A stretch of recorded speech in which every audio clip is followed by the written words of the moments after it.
second thing, he saw himself as a runner. He was a runner who wanted to finish his race in joyful victory. Philippians 3:12 and 14, 2 Timothy 4:8. The three phrases we see: my life worth nothing to me, if only I may finish my race and complete the tasks, the ministry. Those are keys. Thirdly, he saw himself as a steward.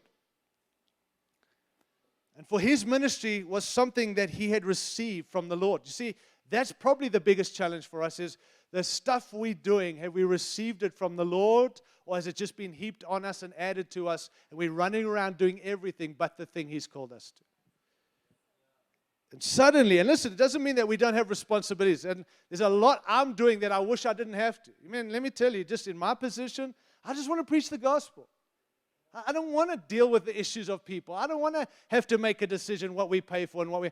But that's part of the mission, all right? You can't get away from it. But I also think there are some of us who are running with a whole lot of stuff that's not from God. You will never complete a task if it's not assigned by God.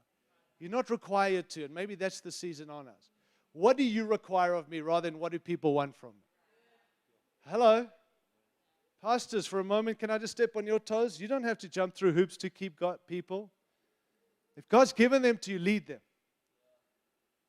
Love them and lead them. And don't jump through hoops to keep them and keep them engaged and do the online and offline and whatever they need and get their permission and perspective on all things. You'll never lead them into the plans of God. You're led by the bleating of the sheep, you've got no chance of leading God's people into the glorious inheritance He has. He was a steward. You know, a steward owns very little or nothing, but possesses everything. His sole purpose is to serve their master and please him. In 1 Corinthians 4:12, Paul said, now it's required that those who've been given a trust must prove faithful. A steward must one day give an account for their ministry. All of us will do that, whatever it be.